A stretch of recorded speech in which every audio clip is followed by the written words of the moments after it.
thoughts, thought forms, entities.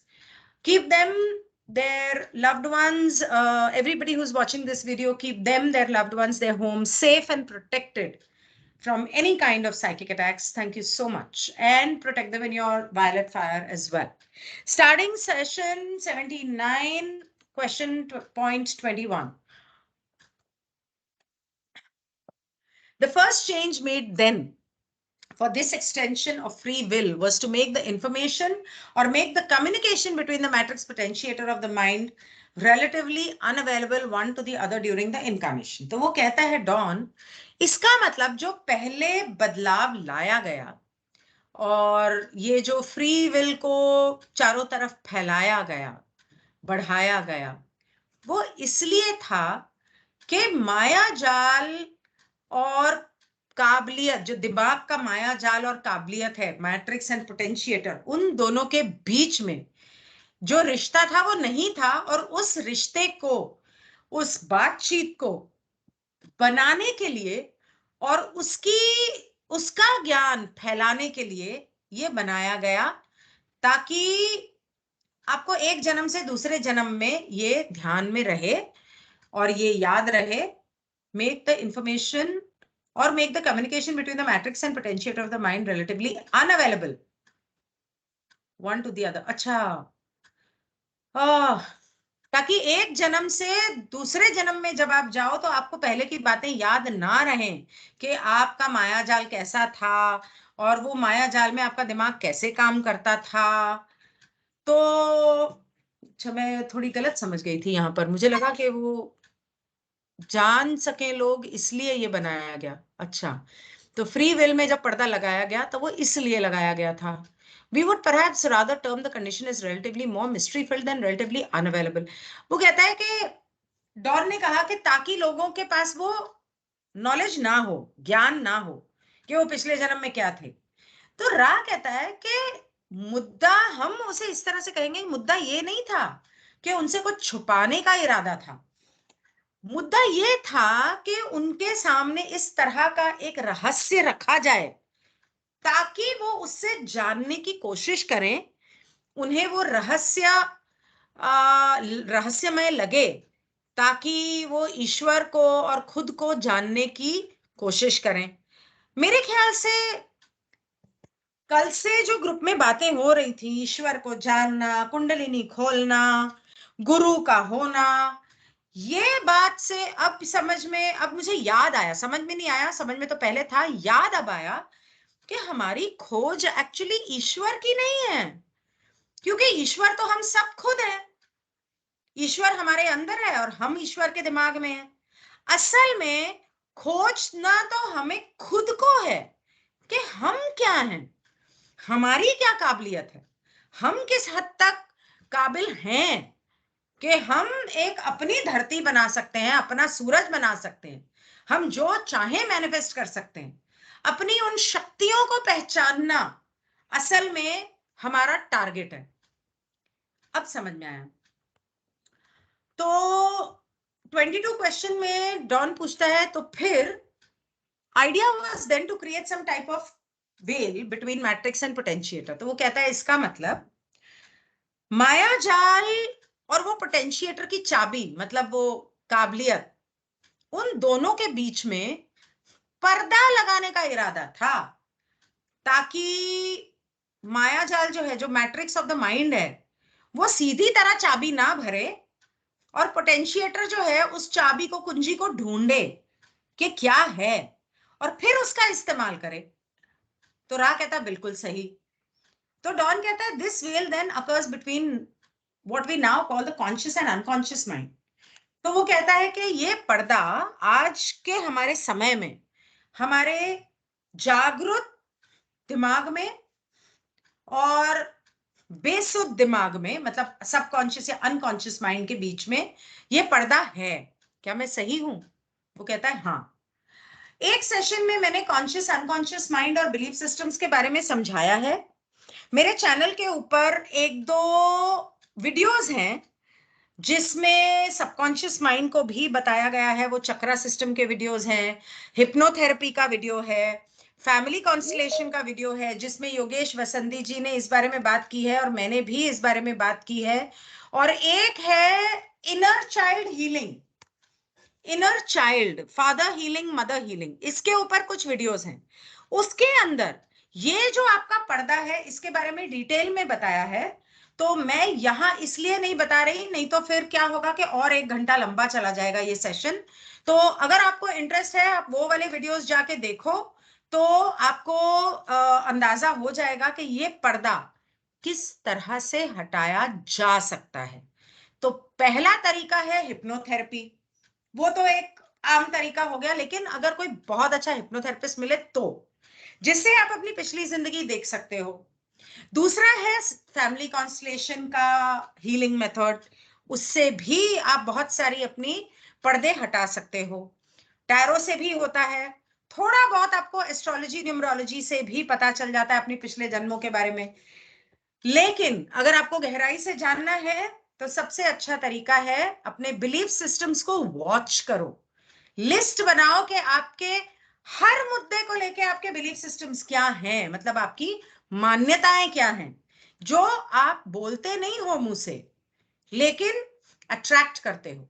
आपकी जिंदगी में एक ही तरह के लोग क्यों आते हैं, आपकी जिंदगी में एक ही तरह के पैटर्न्स क्यों होते हैं, वो लिखो, कैसे हो रहे हैं, क्यों हो रहे हैं, और उसके आगे क्यों क्यों क्यों क्यों नीचे नीचे सवाल खुद से पूछते जाओ और उसके ऊपर मेडिटेट करके उसका जवाब खुद को देते जाओ। तो फिर डॉन कहता है, it was probably the design of the logos by doing this to allow the conscious mind greater freedom. इसका मतलब जो लोगोस है उसका ये इरादा था या उसकी ये प्लानिंग थी ताकि हमारा जो कॉन्शियस माइंड है उसको इतनी फ्री विल मिल जाए, इतनी आजादी मिल जाए, ताकि वो अपने पिछले जन्मों की बातें, पिछली याददाश्त, उस सब के बिना पे कुछ ना करे। वो अपनी इस वक्त में, इस पल में, इस पल को पूरी तरह से जिए जैसे वो चाहता है। The individualised portions of this form from this sorry individualized portions of this from the potentiator or unconscious, which had the greater communication with the total mind, therefore allowing for, you might say, the birth of an uneducated, to use a poor term, portions of consciousness. तो वो कहता है कि logos ने ये इसलिए बनाया ताकि हम हर पल को पूरी तरह से अपनी फ्री विल के हिसाब से जिएं और हमारे इस काबिलियत के या हमारे अनकॉन्शियस माइंड के, हमारे बेसुध दिमाग के कुछ कुछ हिस्से, क्योंकि हर दिमाग की हर नस, हर हिस्सा एक अलग चीज के लिए होता है। लैंग्वेज के लिए अलग होता है, मैथ्स के लिए अलग होता है, हिस्ट्री के लिए अलग होता है, याददाश्त के लिए अलग होता है। हर नस और हर हिस्सा अलग अलग चीज के लिए बनाया गया है। और वो पोटेंशिएटर जिसका आपके पूरे दिमाग के साथ बातचीत और तालमेल तो बहुत अच्छा है, रहा था पहले, अब वो एक अनजान मासूम बच्चे की तरह कुछ भी ना जानते हुए अपने इस दिमाग को अपने तरीके से बनाए।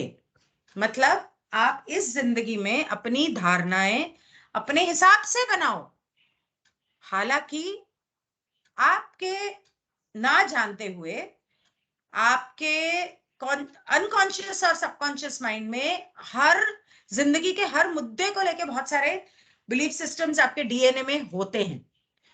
तो खैर, तो वो डॉन कहता है कि इसलिए वो पर्दा लगाया गया और हमारे दिमाग को बिल्कुल ही एक ब्लैंक स्लेट की तरह बनाया गया जिसपे अब तुम जो चाहो वो लिख लो। तो रा कहता है हाँ, मोटा मोटी तो कुछ सही ही है, पर थोड़ा सा इसमें कमी है। तो डॉन कहता है ठीक है, तो इस कमी को दूर करो और इसको थोड़ा विस्तार में हमें समझाओ। तो वो कहता है this there is intervening material before we may do so. तो okay, now was then this simple experiment carried out and the product of this experiment observed before greater complexity was attempted. कहता है तुम्हारी इस बात को हम समझाएं, इससे पहले कुछ और बात है जो तुम सोच रहे हो हमें बता नहीं रहे हो, तो पहले उससे पूछ लो। तो डॉन कहता है अच्छा ठीक है। तो फिर ये जो सीधा सा एक्सपेरिमेंट किया गया और इसका जो नतीजा निकला, क्या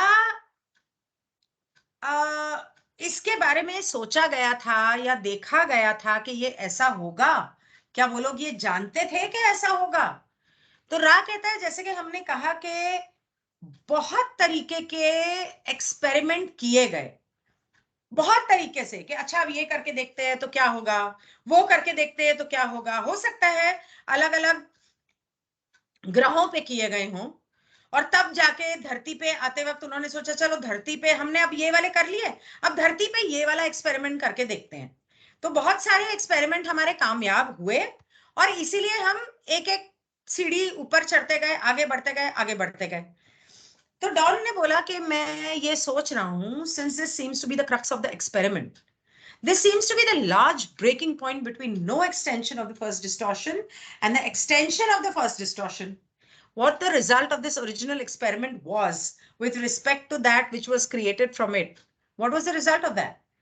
तो डॉन कहता है मैं सोच रहा हूँ, मतलब मैं वंडर कर रहा हूँ, आई एम वंडरिंग कि ये जो तुमने जो एक्सपेरिमेंट किया, जो तुमने कोशिश की एक कोई नई चीज बनाने की, इसका जो मूल मुद्दा था वो था आ, मतलब कि आगे चेतना का विस्तार करना और अनुभव को और बेहतर करना। तो इसलिए तुम लोगों ने विभाजन क्रिएट करने के लिए वो पर्दा वर्दा लगाया वगैरह वगैरह।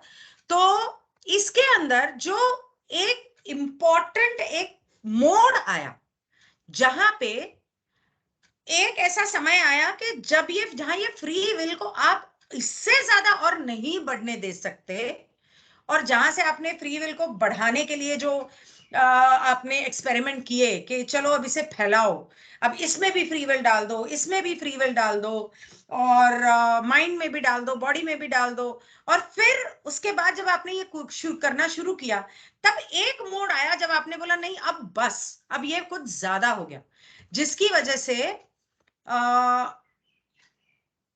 अब जो ये बना है, जो जो भी आपके एक्सपेरिमेंट से विस्तार हुआ या जो भी हुआ, उससे आज जो नतीजा निकला वो क्या था, जहां आपने आके जो रोक लगाई, ऐसा क्या हुआ था?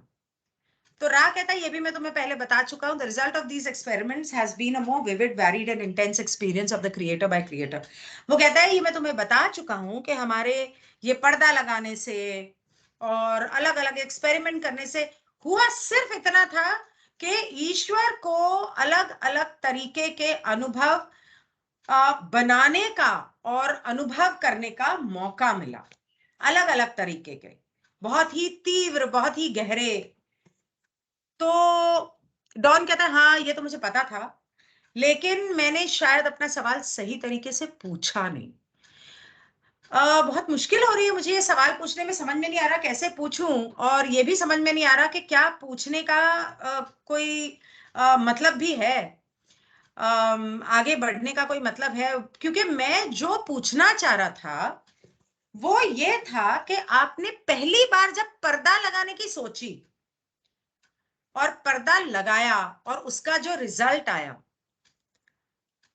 तब उसमें सारे जो लोग थे वो service to, did it result in service to self polarisation? वो पर्दा लगाने की वजह से याददाश्त पे और खुले दिल से फ्री विल आजादी देने की वजह से क्या सर्विस टू सेल्फ की पोलराइजेशन शुरू हुई थी?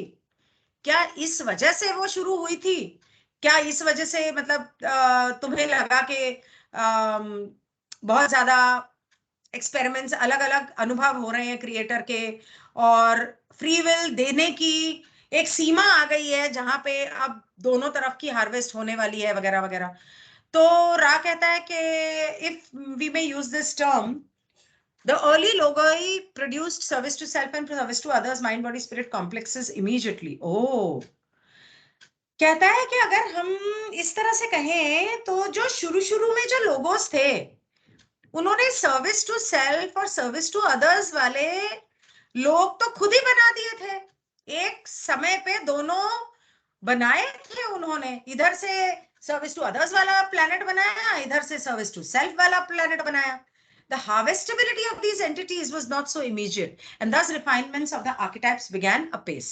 कहता है कि उनकी हार्वेस्टेबिलिटी, जो हार्वेस्ट करना था ना, उनकी जो कटाई करनी थी, या उनको मार के दूसरे प्लैनेट पे लेके जाना, अलग करना, तीसरी घनिष्ठता से चौथी में ले जाना, दूसरी से तीसरी, तीसरी से चौथी, वो जो करना था ना, वो उसी वक्त तो तुरंत नहीं होनी थी। उसको जमाना लगना था, सालों लगने थे और बहुत वक्त लगना था, और उसे सही तरीके से बारीकी से उसे ठीक करना था हमें। इसीलिए ये अलग अलग तरह के एक्सपेरिमेंट्स आगे बढ़ते गए, बढ़ते गए, बढ़ते गए, और अलग अलग तरह के लोग बनाते गए उनके अंदर वो बारीकियां लाकर। तो सोच लो कि पहले 9 तरह के ही लोग होते थे और आज 31 तरह के लोग होते हैं। उसके बाद 29 क्वेश्चन में डॉन पूछता है, नाउ 31 क्यों कहा मैंने, क्योंकि 31 डेट होते हैं, और टैरो के हिसाब से चलो तो 22 तरह के होते हैं, और एस्ट्रोलॉजी के हिसाब से चलो फिर तो अनगिनत होते हैं, अनगिनत। तो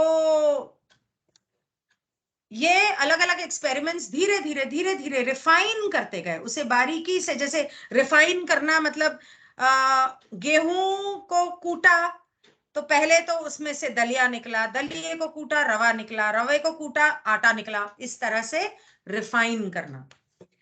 तो डॉन कहता है कि अब मुझे समझ में आया कि इस वक्त सिर्फ 9 तरह के लोग हैं, और जो पर्दा है वो मायाजाल और पोटेंशिएटर के बीच में लगा दिया गया है। तो रा कहता है 9 तरह के लोग थे, और 9 तरह के लोगों के बहुत सारे परछाइयां भी थी। मतलब उन 9 तरह के लोगों के बहुत सारे प्रतिबिंब थे जिसमें अलग अलग अलग अलग थे। 18 भी 9 होता है, 9 भी 9 होता है, 90 भी 9 होता है, 27 भी 9 होता है, 45 भी 9 होता है, 36 भी 9 होता है। तो 9 टाइप तो है, लेकिन उसके आगे बहुत सारी परछाइयां हैं। तो डॉन कहता है, by shadows do you mean what I refer to as the birthing of small archetype biases. तो डॉन कहता है, जब आप परछाई बोल रहे हो तो क्या आप कुछ ऐसा कह रहे हो जिसे मैं ये कहता हूं कि एक तरह के इंसान के अलग अलग अंश बनाए गए। तो राग कहता है कि बेहतर मैं उसे ऐसे समझाऊंगा कि ये जो प्रतिबिंब थे, जो ये परछाइयां थी, as the inchoate thoughts of helpful structures not yet fully conceived. Inchoate, inchoate का मतलब क्या हुआ? Inchoate कहाँ से सीख के लाता है? रात तो धरती पे इंग्लिश सीख के गया नहीं था। Just begun and so not fully formed or developed, rudimentary, मतलब कि बहुत ही रॉ। जिसका मतलब ये हुआ कि मैं तो ये कहूंगा कि ये जो परछाइयां थी ये इतनी ताजा, या बिल्कुल जैसे एक पत्थर होता है ना, उसको जब आप माइन से निकालते हो तो उसको तोड़ के उसके अंदर से जो मिनरल निकलता है उसे पॉलिश करते हो, कुछ केमिकल्स में धोते हो, तब जाके उसमें से हीरे जवाहरात निकलते हैं। उस तरह से वो जो कच्चा पत्थर है, तो वो कहते हैं ये जो परछाइयां और प्रतिबिंब है ये बहुत कच्चे सोच है उन लोगों के, जो कच्ची सोच है, जो अभी तक पूरी तरह से, जिसका निर्माण पूरी तरह से हुआ नहीं है। मतलब कि यूं समझ लो कि अभी अभी बीवी प्रेग्नेंट हुई है, 2 हफ्ते हुए हैं, अभी तक उसमें ना आत्मा आई है, ना शरीर बना है, ना बच्चा मतलब अभी पूरी तरह बना नहीं है, अभी तो 2 दिन पहले ही तो सेक्स किया था और स्पर्म अंदर गया था, अभी तो वो अंडा बनना ही मुश्किल से शुरू हुआ है। तो ये कह रहा है वो कि वो जो प्रतिबिंब है वो इस तरह से कच्चे रूप में है। तो 31 क्वेश्चन के बाद मैं बंद कर दूंगी एंड देन फिर मैं कल परसों जब कर सकूंगी तब करूंगी। 31 क्वेश्चन में डॉन पूछता है, then at this point would the choice exist at this point the creation of the first service to self polarity, is there a choice at that point or is it a non choice? तो कहता है इसका मतलब फिर इस वक्त इस समय पे जब ये शैडोज बनते हैं या ये जो अलग अलग आर्किटाइप्स बने हैं, तो चुनने की जो प्रक्रिया है या चुनने की जो आजादी है वो क्या यहां पर दी गई थी और सर्विस टू सेल्फ मतलब खुदगर्ज लोग बनाए गए थे, उस तरह के लोग क्या आजादी देकर इस तरह से बनाए गए थे, या उनके पास ये आजादी थी ये चुनाव करने की, या उनको चुनाव दिया ही नहीं गया था कि हाँ तुम खुदगर्ज वाले प्लेनेट पे जाओगे, तुम सेवा वाले प्लेनेट पे जाओगे, इस तरह से कर दिया गया, या पैदा होते वक्त बताया गया कि तुम ऐसा करोगे वैसा करोगे, या कि उनको ये चॉइस दी गई थी कि तुम चुन लो भाई तुम्हें कहां जाना है क्या करना है। तो रा कहता है implicit in the veiling or separate of two archetypes is the concept of choice। कहता है कि जो पर्दा लगा है और अलग तरीके के जो दो लोग बनाए गए हैं, एक खुदगर्ज वाला एक दूसरी सेवा वाला, इनके अंदर बाय डिफॉल्ट मतलब है ही चुनने का हक हर एक को दिया गया है। The refinements to this concept took many experience। इनको रिफाइन करना, इनको बारीकी से इनको समझना, उसके अंदर बहुत तरीके के अनुभव लेना, बहुत तरीके के अनुभव करने के बाद उसके अंदर अलग अलग तरीके के रिफाइनमेंट आए, मतलब के अलग अलग तरीके के बनाए गए अनुभव, सॉरी आर्किटाइप लोग बनाए गए और उसकी परछाइयां बनाई गई। 3 घंटे हो गए नॉन स्टॉप बोल रही हूँ और काफी सारे आज तो कंप्लीट कर लिया।